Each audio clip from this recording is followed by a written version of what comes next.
너무 많이 옵니다. 촬영 시각 오후 3시 19분. 역대급으로 숙소에서 늦게 나온 날입니다.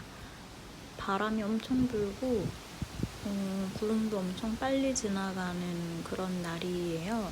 이 정도면 태풍 경보 아닌가 싶을 정도로 정말 바람이 세게 불었어요. 하지만 카메라만 켜면 또 바람이 잦아든다는 거. 뭐 할까 계속 고민을 하다가 그로피우스 바우라는 미술관에 가기로 합니다.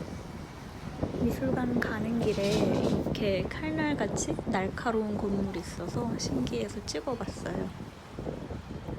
독일 특유의 파란 파이프도 보이고요. 베를린 장벽에 일부가 남아있기도 합니다. 저기 보이는 건물이 그로피우스 바우고요. 이름이 바우하우스 창립자인 발터 그로피우스랑 비슷해서 관련이 있지 않을까 하는 생각을 했는데 찾아보니까 발터 그로피우스의 큰아버지가 건축을 한 건물이라고 합니다. 신기하죠? 보통의 미술관은 6시에 문을 닫는데 여기는 7시에 문을 닫기 때문에 조금 늦은 시간이었지만 그래도 한번 들어와 보기로 합니다. 클락룸에 옷이랑 가방을 맡기려고 기다리고 있습니다. 전시를 총 3가지를 하고 있었는데 그 중에 하나는 가든에 관련된 전시였습니다. 오늘은 이 전시를 보는 게 메인이 될 것 같아요. 이 작품은 라시드 존슨이라는 작가의 엔트런스 올간입니다. 비디오, 라이트, 식물이 담긴 화분들, 그리고 책 등 다양한 오브제로 구성이 되어 있고 굉장히 큰 설치물입니다. 이 안에서 피아니스트가 피아노를 연주함으로써 이 작품이 비로소 완성이 되는 것 같습니다.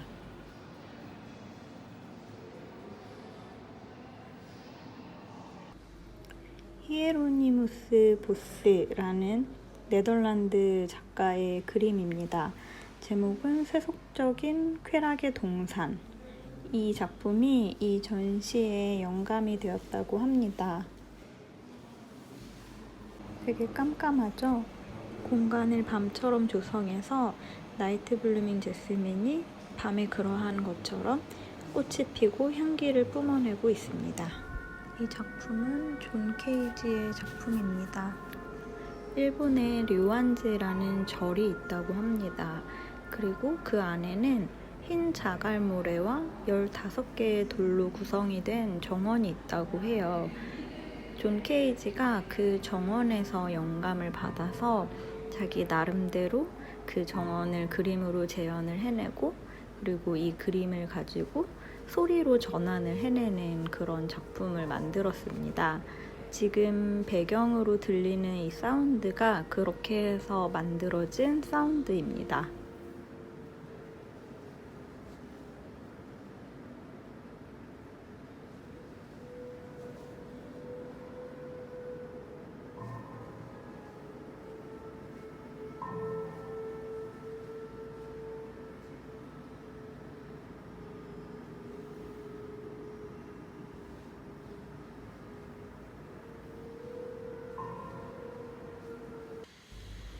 다양한 양치류 화분을 전시해 두고 관람객들이 여기에 앉아서 관찰을 하면서 그림을 그릴 수 있게 한 공간입니다. 우리나라에선 보지 못한 식물들도 있어서 이건 뭐지? 이건 뭐지? 하면서 재밌게 봤어요. 식용으로 먹을 수 있는 식물에 대한 책을 필사한 작품입니다. 요즘과 같은 변화무쌍한 세상에서 이러한 식물들에 대해 아는 것이 미래를 대비하기에 좋은 방법이라고 합니다. 쿠사마 야유이의 작품도 있었습니다. 정원이라는 주제에 맞게 대형 튤립이 설치되어 있었고요. 여러 가지 색의 도트가 튤립을 포함해서 전시 공간 전체를 덮고 있었습니다. 이곳은 관람객이 슬리퍼를 신고 들어와서 직접 쿠사마 야유이가 만든 정원을 경험을 하게 됩니다. 바닥까지도 이 도트 무늬가 있기 때문에 일반 신발을 신고 들어오면 금방 더러워질 거를 염려해서 슬리퍼를 신게 한 것 같아요.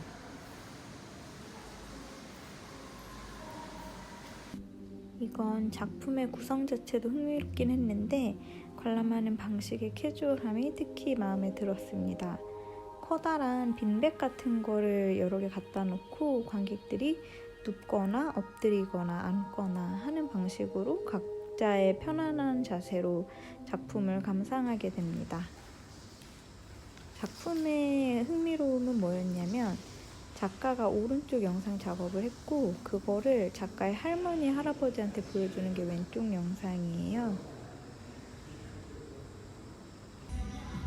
그러다가 이 영상에 나오고 있는 전시장의 모습이 또 스크린에 나오는 거죠. 이렇게 서로 다른 공간이 스크린을 통해서 소통을 하는 방식이 재밌었습니다. 다시 쿠사마야유이 전시실을 지나서 반대편 전시실로 가보겠습니다. 이게 뭘까요? 바로 나무에서 땅으로 레몬이 떨어진 흔적입니다. 작가가 수개월에 거쳐서 레몬이 떨어지는 순간을 이 테라코타 타일로 포착을 해냈다고 합니다. 이 작품 작업을 했을 과정을 생각하면 왠지 웃음이 피식 나지 않나요? 레몬 떨어지는 소리가 들린 것 같아. 막 후다닥 튀어나가가지고 레몬 모양이 잘 찍혔나? 이런 거 보는 과정을 상상해보면 너무 귀여워요. 이 전시 되게 위트 있고 특이해서 재밌게 봤어요. 헤더 필립슨이라는 영국 작가의 작품입니다. 중간중간에 웃긴 포인트들이 있어서 보여드리고 싶은데 이 스크린에 나오는 영상이 조금 역할 수 있어요. 막 지렁이랑 구더기 이런 것들이 나오거든요. 그래서 여기서 보여드리는 건 조금 그렇고 관심이 있으신 분은 헤더 필립슨이라는 작가를 검색을 해서 한번 찾아보시면 좋을 것 같아요. 지금 전시 중인 이 작품에 대한 영상은 아직 공개되지 않은 것 같고요. 아마 조금 시간이 흐른 후에는 웹에서도 영상을 찾아볼 수 있지 않을까 싶습니다. 저 기기 이름이 뭔지 생각이 잘 안 나는데 보통은 스크린에 가득 원하는 이미지가 나오게 해서 사용을 하잖아요. 근데 이 경우엔 원하는 이미지 하나를 크게 스크린으로 출력을 해놓고 그 한쪽 면에다가 텍스트로 전달하고 싶은 메시지 그리고 스토리를 정해진 간격마다 이렇게 나오도록 구성을 했더라고요. 저는 이 방식이 굉장히 독특하고 재밌게 느껴져서 영상으로 담아봤습니다. 바닥에 저렇게 긴 쿠션을 갖다 놓고 사람들이 저기에 누워서 천장에 프로젝션 되는 작품들을 관람하는 형태였습니다. 베를린에 있는 미술관들은 대부분 규모가 참 큰 것 같아요. 그래서 이렇게 큰 공간을 활용한 전시도 많고 그래서 부러웠습니다. 네, 부럽다는 얘기예요. 정원 관련 전시는 여기까지 보고 그 다음 전시는 뭐가 있나 한번 보러 가보겠습니다. 이 전시의 타이틀 역시 무척 인상적이네요. 이 작가는 그로피우스 바우의 레지던시 아티스트입니다. 필름 메이킹과 퍼포먼스를 주로 하는 아티스트인데 필름 메이킹에 대해서는 정식적인 교육을 받은 적이 없다고 합니다. 우생의 필름 작품들도 많이 전시가 되어 있었는데 역시나 미술관에 늦게 온 저는 영상은 충분히 볼 시간이 없어서 이렇게 조금 보다가 나가야 되는데 막 이러면서 나가게 되었어요. 그래서 너무너무 아쉬웠습니다. 미술관은 역시 일찍 가야 되는 것 같아요. 반성합니다. 전시 타이틀이 들어가 있는 작품입니다.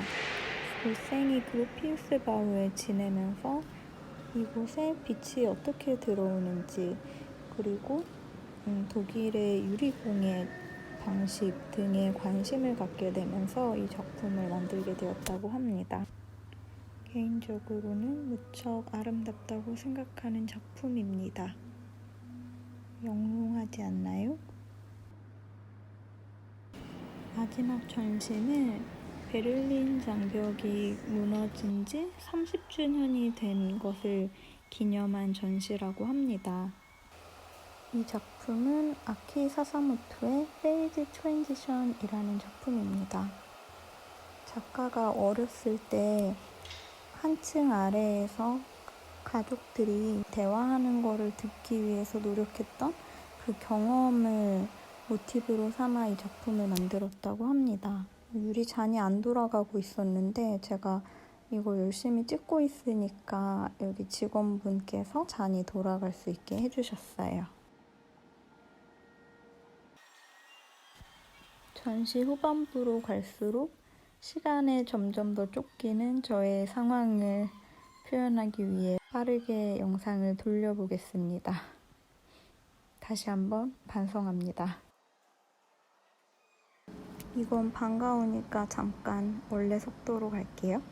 며칠 전에 제가 잠룽호프만에 갔다 왔었잖아요. 근데 거기 촬영을 못하게 해서 찍질 못했었는데 프레드 샌드백이라는 작가의 작품이 많이 있었거든요. 지금 보시는 게 그 작가의 작품이에요. 단순한 선만으로 입체적인 공간을 구성해내는 작품을 만들고 있습니다. 짧지만 알찬 전시 관람을 마쳤습니다. 낮에 봤던 베를린 장벽을 좀 더 가까이서 보고 싶어서 가봤어요. 근데 너무 충격인 게 저렇게 막 껌이 엄청 많이 붙어 있더라고요. 그리고 길을 가다가 우연히 만난 유대인 추모공원입니다. 말로만 듣던 이 공간에 와보니까 숙연해지고 울컥하는 그런 게 있었어요. 이곳은 브란덴부르크 문입니다. 제가 진짜 역사 바보여서 자세한 건 잘 모르지만 독일 분단의 상징이었다가 지금은 독일 통일의 상징이 되었다고 합니다. 아름답네요. 의외로 긴 여정 끝에 숙소로 돌아왔습니다. 여행은 살아보는 거니까 식기세척기를 돌리겠습니다. 이 기계가 작업을 끝내면 전 잘 수 있을 것 같아요. 여러분도 좋은 꿈 꾸시기를 바랍니다. 구독, 좋아요, 댓글도 남겨주세요. 안녕.